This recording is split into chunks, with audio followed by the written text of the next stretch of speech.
Hey everybody, Alex Swire-Clark here, emotional intelligence expert, author, and award-winning speaker, here talking to you about emotional intelligence and how you can apply it to your personal and professional life. So in today's episode, which is episode number 100, by the way,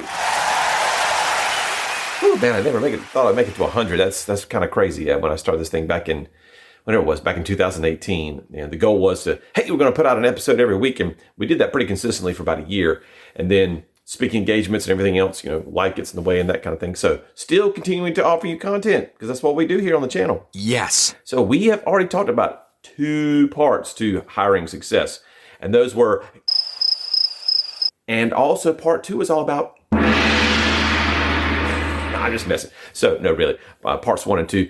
In the description below, you can take a look and find a link to those 2 first parts of how to hire people effectively and keep them on your team for a long time. So today in part 3, we're talking about resume busting. How do we get to the bottom line in terms of how these candidates perform? Because a resume can tell us lots of things, but it can also tell us lies. That's right. It can say things that are embellished a little bit or whatever. So how do we get people to prove that what the resume says is what they can actually do? And there's a very, very simple way to do that. And we're going to talk about it in today's episode. Stay tuned. Welcome to the Report Advantage Podcast. I am Alex Swire-Clark, human behavior expert, author, and award-winning speaker. Understand yourself and others to unlock your potential. Hey, welcome back, everybody. If you are new to the channel, we would love for you to subscribe. I would love for you to subscribe. The world would love for you to subscribe to the channel as we continue to provide you content that's going to help you both personally and professionally. So again, part 3 today, how do we prove that people are going to be able to do what the resume says that they can do? So they've got this experience, they've got this background, they've got this education, but what can they do? I mean, can they prove that they can do what they can do? Well, there's a very, very simple way we can do that. And a good speaking associate of mine, Brad Remillard, talks about this all the time. And we've used it in our company very, very successfully through the years.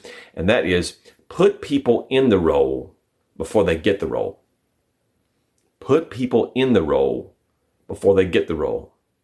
So in our company, again, this is kind of step 3 of the process. I want folks to be able to prove to me that they can do medical billing because I'm the CEO of a medical billing business. So no matter if they're building claims, which means they're taking what the doctor or the provider says in their chart note and extrapolating what that means and sending it off to the insurance companies, what that means that they can post payments effectively in terms of, well, this was adjusted off. Was that done correctly? Was it not? Was this really supposed to go to deductible? Has their deductible already been met?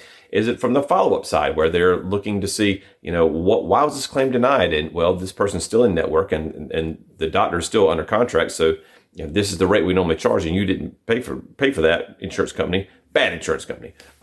So we just walk through those things. So all those people have very specific niche roles in our company. How can we make sure they can do those before we bring them on? If they say that in the resume. So what we do is, again, we put them in the role before they get the role. So what I do is I have them take a medical billing assessment. So it's approximately, I think, 50 questions. I think it's 50 questions. 50 questions. They have 45 minutes. And they have to go through and prove to us that they know coding, that they know billing, that they can read an explanation of benefits and walk through that. They're on a timer. So we use Test Moz as our application we use online. It gives them 45 minutes. And they can use any tools they want to. But the majority of the time, probably 90% of the people that take that do not receive a passing score because they're in customer service in somewhere else or they've done HR work or whatever. They say, oh yeah, I can do medical billing. It shouldn't be that hard. Fail. Epic fail. It just doesn't happen. So in those instances, I'm getting people, again, to self-select. If you've watched the first 2 videos, we are all about people self-selecting out so that my funnel continues to get smaller and smaller. And the smaller the funnel gets, the better the candidates become. That way I'm not sitting down and looking at every Tom, Dick, and Harry and resume and whatever. I can just get people at the very, very beginning of the process, which is, again, we're on step 3, to self-select out because they don't have the skills or the experience enough to be able to do those kind of things. So they go through, they take their assessment, they either pass or fail, and that gets them moving on to the next process. And again, I haven't touched this. This is all online. This is all, as soon as they start, the timer begins. And as soon as they stop, the timer's over. They either met the time or they didn't. The program does that for us. So it's a super, super way to keep track of all of our candidates and make sure that funnel is getting smaller with more qualified folks.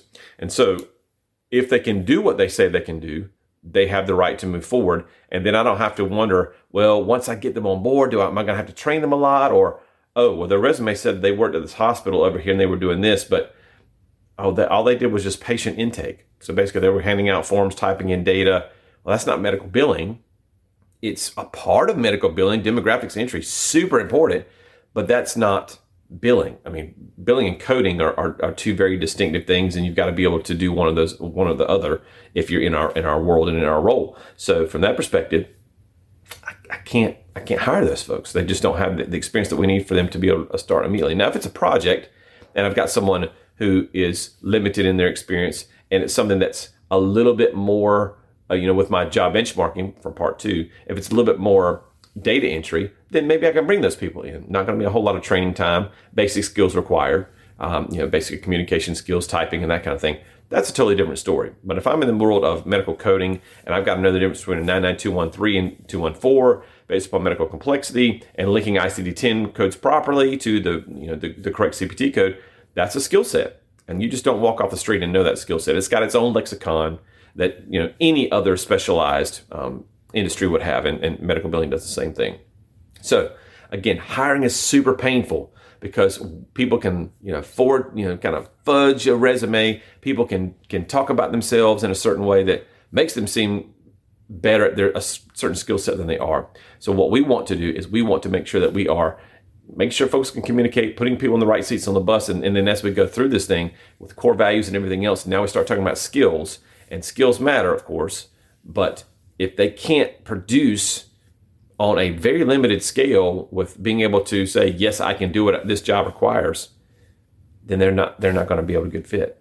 Now, your industry might be automotive. You might be in customer service. You might be in property management. So you couldn't come up with your own ways to test that. For example, let's say you were a produce company.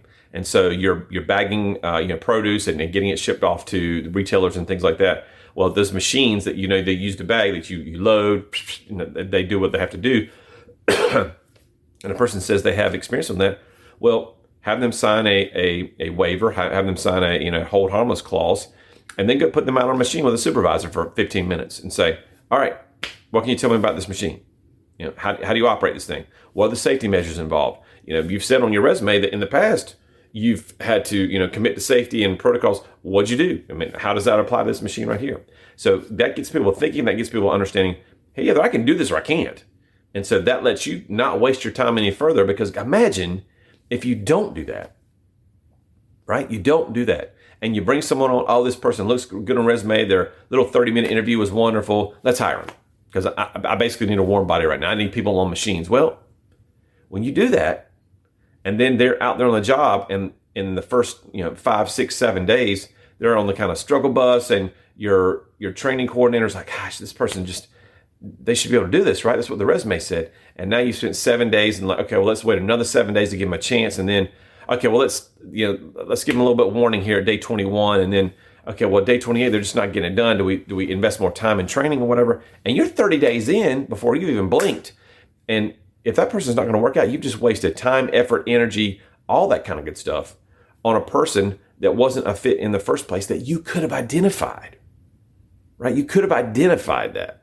So anyway, I'm beating a dead horse here, but part 1, available in the description below. Part 2, available in the description below. Part 3, put people in the role before they get the role. Again, like any videos that you find here, subscribe. We would love to have you subscribe to the channel. Subscribe to the channel.